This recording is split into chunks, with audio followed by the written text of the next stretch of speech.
छत्तीसगढ़ में 5,000 शिक्षकों के भर्ती के लिए फाइनली नोटिफिकेशन आ चुका है, जिसमें व्याख्याता वर्ग एक भर्ती के लिए क्या क्या चाहिए, जिसमें व्याख्याता का योग्यता में बीएड चाहिए या नहीं, इस वीडियो में आपको डिटेल में जानकारी दिया जाएगा। और व्याख्याता का सिलेबस क्या रहेगा यह भी जानकारी आपको इस वीडियो में बताएगा। सीजी टीचर भर्ती में व्याख्याता लेक्चरर के लिए तो यहाँ पर शिक्षक भर्ती के चयन के लिए आपको एज क्राइटेरिया क्या रखा जाता है, क्या उम्र, क्या इसमें सीजी टेट या सी टेट लगेगा या नहीं, यह भी जानकारी आपको इस वीडियो में दिया जाएगा। और यहाँ पर व्याख्याता के लिए कौन कौन विषय के लिए भर्ती आ रहा है इस वीडियो में हम लोग जानेंगे। तो दोस्तों इस प्रकार से यह जानकारी रहेगा। अभी तक चैनल को सब्सक्राइब नहीं किया तो सब्सक्राइब कीजिए। DPI के द्वारा यह पत्र है, मुख्यमंत्री जी ने 5,000 पदों पर शिक्षक भर्ती के लिए संशोधित प्रस्ताव विषय की जारी किया गया है, जिसमें अगर देखें तो व्याख्याता का देखें तो यहाँ पर लेक्चरर का देखें तो अंग्रेजी, गणित, भौतिक, रसायन, जीव विज्ञान, वाणिज्य, संस्कृत और कंप्यूटर के साथ कला समूह 8 वालों के लिए टोटल कुल पद देखें तो 1,000 पदों पर व्याख्याता के लिए भर्ती लिया जाएगा। छत्तीसगढ़ शिक्षक भर्ती के व्याख्याता लेक्चरर के लिए जो उम्र सीमा है, एज क्राइटेरिया है, 21 वर्ष से 35 वर्ष तक होना चाहिए, जिसमें 35 वर्ष के पश्चात छत्तीसगढ़ में विभिन्न प्रकार का छूट प्रदान किया जाता है। तो आप अधिकतम 45 वर्ष तक आप शिक्षक भर्ती के लिए अभ्यर्थी इसके लिए फॉर्म भर सकते हैं। व्याख्याता लेक्चरर चाहे कोई फॉर्म भर सकते हैं, चाहे वह व्याख्याता का हो, लेक्चरर के लिए हो, या टीचर वर्ग 2 के लिए हो, या शिक्षक वर्ग 3 के लिए हो। तो व्याख्याता के लिए चाहे आप किसी भी पद के लिए अप्लाई कर रहे हो, व्याख्याता का सिलेबस कुछ इस प्रकार से रहता है, जिसमें है कि व्याख्याता यहाँ पर आपको एक ही व्याख्याता का आपको सिलेबस बताया जा रहा है। आप इसके अनुसार आप हर विषय का सिलेबस रहेगा।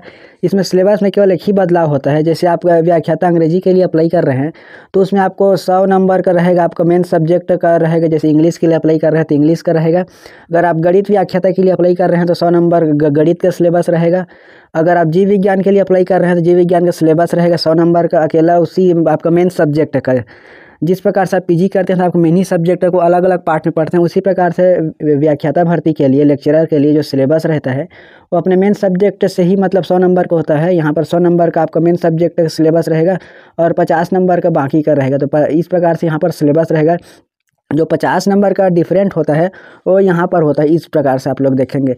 शैक्षिक मनोविज्ञान, शिक्षा में आकलन एवं मूल्यांकन, शिक्षण शास्त्र, शैक्षिक अभिवृत्ति, तो यहाँ से 30 नंबर के प्रश्न पूछे जाएंगे। फिर सामान्य हिंदी से प्रश्न पूछे जाएंगे 10 नंबर का, और कंप्यूटर की सामान्य जानकारी से पूछे जाएंगे 5 नंबर का, सामान्य ज्ञान से पूछे जाएंगे 5 नंबर का।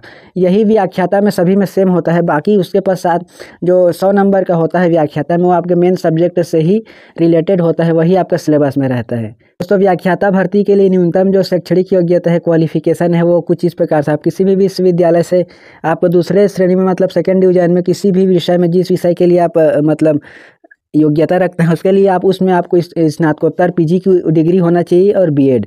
इसमें किसी भी प्रकार से आपको सी टेट और सीजी टेट किसी भी प्रकार से नहीं लगेगा, केवल आपको अपना पीजी का डिग्री होना चाहिए और आपके पास बीएड का डिग्री होना चाहिए। इसके पश्चात आप व्याख्याता भर्ती के लिए आप क्वालिफाई हो जाएंगे। तो दोस्तों इस प्रकार से यह जानकारी इस वीडियो को आपके सभी दोस्तों में शेयर करें, चैनल को सब्सक्राइब जरूर करें।